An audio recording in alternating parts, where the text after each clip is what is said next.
proyecto para los desarrollos endógenos en América Latina, proyectos de industrialización. Y ahí el trabajo entonces entra en críticas con esta idea o ese corte que se hace en 1929. Nadie puede iniciar una industria cuando no hay ingresos públicos. Máxime si la industria está encabezada por el Estado. Nadie puede iniciar eso. Y si hay una disminución del ingreso público, lo que hay es un despido generalizado de trabajadores del sector público. ¿Y cuáles son los trabajadores del sector público? Construcción de obra pública, caminos, carreteras, todo esto que el Estado tiene una responsabilidad importante. Entonces, todos esos trabajadores, en lugar de vincularse, se regresan al campo. Hay un proceso de recampenización. Y por otro lado, tú no puedes inventar una industria si no tienes un antecedente y si no tienes ingresos para poder impulsarla. Quiere decir que los que sí iniciaron el proyecto endógeno después de la crisis del 29, y podemos decir ni siquiera en los 30, en la segunda mitad de los 30, no en la primera mitad de los 30, fueron los países grandes que tenían antecedentes de proyectos manufactureros. Como el caso de México, que durante la época de Porfirio Díaz, él, tratando de copiar a Inglaterra, trae la industria textil hacia Córdoba y Orizaba, tratando de traer la modernidad, trae el ferrocarril también en concesiones con los franceses, con los ingleses, trae el ferrocarril, etc., trae la modernidad. ¿Por ahí se industrializó el país? No, no se movió, por ahí no fue.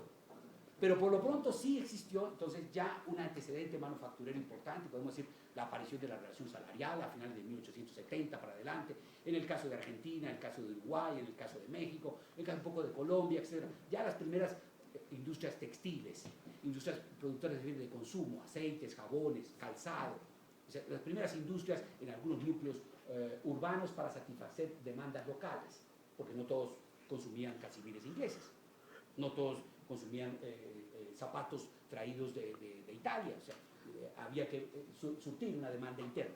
Entonces por ahí surge el proyecto manufacturero como antecedente. Y podemos decir más precisamente después de la Primera Guerra Mundial que hubo una caída de los precios agrícolas, porque ya dejó de ser sectario el comercio internacional después de la Primera Guerra Mundial.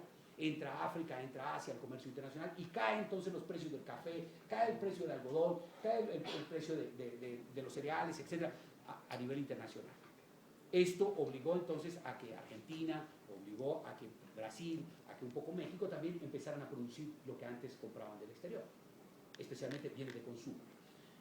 Pensemos entonces que ese es el primer cuestionamiento, y si vamos un poco más adelante podemos mostrar esto que me preocupa a mí de la tesis de la CEPAL, que después la asume el enfoque dependentista, de que fue 1929 el que provocó el desarrollo endógeno. Ese es el caso de América Latina. Lo único que crece es la línea negra, que es la población. Entonces, ahí sí nosotros no tenemos problema en ese sentido. Lo único que sabemos hacer es gente. No subas. Ahora, si uno ve la siguiente línea, que son la línea morada, la B, que es el volumen físico de exportaciones, también cae. Pero lo curioso de esto, es un poco complicado ver las líneas así, lo curioso de eso es que no recupera la tendencia que traía antes. La tendencia no se recupera hasta después de la Segunda Guerra Mundial. Y lo mismo va a ocurrir con las importaciones, el volumen de importaciones, los términos del intercambio, me interesan más, que es esta línea azul. Los términos del intercambio prácticamente no se recuperan hasta después de 1940. Es decir, la relación de precios entre lo que se vende y lo que se compra. Eso se pierde, esa relación. Si vamos más adelante, para el caso latinoamericano, hay varias gráficas que saco yo de Naciones Unidas utilizando datos de segunda mano, con todo el propósito de mostrarles de que con sus propios datos no hay industrialización en la época. Observemos, digamos, este es el mismo cuadro anterior, pero visto de manera de barras. La población, lo único que crece. El índice de exportaciones, obviamente, para abajo, un poquito recuperándose en el 35 para adelante, sabemos por qué, ya todo el mundo se está preparando para la guerra, luego entonces hay que comprar materias primas, materias oficiales, hay que comprar caucho, hay que comprar estaño, hay que comprar esas materias primas estratégicas. Las otras materias primas estratégicas también son todo lo que significan los metales no ferrosos, magnesio, manganeso, bauxita, tungsteno. Todo esto nosotros sabemos para qué sirve, ¿no? ¿Para qué sirve? Para el blindaje. Para hacer placas blindadas, ¿no? Es decir, muy importante. Por eso es que Hitler se va sobre Ucrania, aunque ya le habían dicho a Hitler, no se meta a Ucrania, no se meta a Rusia, que ahí perdió Napoleón. Se metió porque ahí estaban minerales estratégicos para la industria militar más importante de la época, los tanques blindados. Ahora observemos el caso, el índice de exportaciones cae, los términos de intercambio, que es esta línea roja, observen que no se recupera hasta después de la Segunda Guerra Mundial, y el índice de la capacidad de importar de América Latina, que sería esta línea roja, esta línea naranja, la última, también la capacidad de comprar, digamos, del exterior, todavía no se recupera hasta después de la Segunda Guerra Mundial. Vamos más abajo. Observen aquí en líneas, las importaciones de Estados Unidos provenientes de América Latina caen, sí, después del 29, aquí están el 29 de los 30, hay una caída profunda, pero después se recupera. Después se recupera porque está comprando materias primas estratégicas para la guerra. Subamos. No, más abajo. Acá. Términos de intercambio de América Latina caen, decíamos, esa es la tendencia que traíamos antes de los 30, ese es el pico que traíamos antes de los 30, y no se van a recuperar, cae la línea, no se recupera hasta después de los 40, más adelante. La capacidad de América Latina para importar de Estados Unidos, la capacidad que tenemos nosotros de comprar. Observen que ellos siguen comprando, pero nosotros no podemos comprar. Nosotros caemos. Tenemos un déficit en caja, un déficit de cuenta corriente, no hay dólares. Va, más arriba. Y las importaciones del Reino Unido provenientes de América Latina, este es el más simpático, porque este lo interrumpe. 1938 ya las importaciones del Reino Unido, es decir, lo que nosotros le vendíamos a Inglaterra, se interrumpieron. ¿Qué pasó? ¿Qué pasó ahí? ¿Qué está pasando ahí? El contexto histórico global es la lucha de los dos expansionismos. El expansionismo británico, que ha tenido una presencia en la segunda mitad del siglo XIX, está cediendo terreno a la doctrina Monroe, el expansionista norteamericano de final del siglo XIX, principio del siglo XX. Los términos de intercambio del Reino Unido caen, pero se recuperan rápidamente. La caída está en los 30, fundamentalmente en los 20, y después no hay una caída tan sensible, digamos, de los términos de intercambio. La capacidad de América Latina para importar del Reino Unido, también nosotros lo que compramos del Reino Unido, finalmente en el 38 lo interrumpimos también. Lógicamente estamos en guerra, ya para el 38, 36 ya está la ocupación de Alemania en Polonia, para el 39 se declara la guerra, más adelante. Esto es lo importante. Hay 5 países grandes que comparo yo aquí. Los términos de intercambio, la línea de arriba, decíamos, no se recupera, para ninguno. Pero lo más importante es esa línea de abajo, que es tomada directamente de Naciones Unidas por los trabajos de la CEPAL. Si observan, la línea de aquí está en 50. Este es Argentina, casi llega a 50. Si nos damos comparamos con el caso de Brasil, la industrialización de Brasil es mucho menos que la de Argentina. Es decir, Brasil es un país agrícola todavía. ¿No? El caso de Colombia, por debajo de 60, mucho país agrícola comparado con Argentina. El caso de Chile, ese es 50, Chile es uno de los más industrializados de la época, por arriba de 50. Subamos para el caso de México. El caso de México, observen ustedes, ahí está 50, somos el país agrícola. ¿Qué ha pasado para el caso de México? México, como Brasil, acaban de atravesar guerras civiles profundas, del 10 al 20. El caso de Brasil, el levantamiento de los Carlos Prestes en 1924, a igual trabajo, igual paga, finalización de la esclavitud, etc. Todo este proceso entonces lleva a economías grandes, fundamentalmente endógenas, con menos inserción en el mercado mundial. Por eso es que la crisis golpea mucho más a Argentina, a Chile y a Uruguay. Sobre todo a Chile, porque Chile está más inserto al mercado mundial fundamentalmente con Inglaterra. Es el que le vende el salitre, le vende carbón.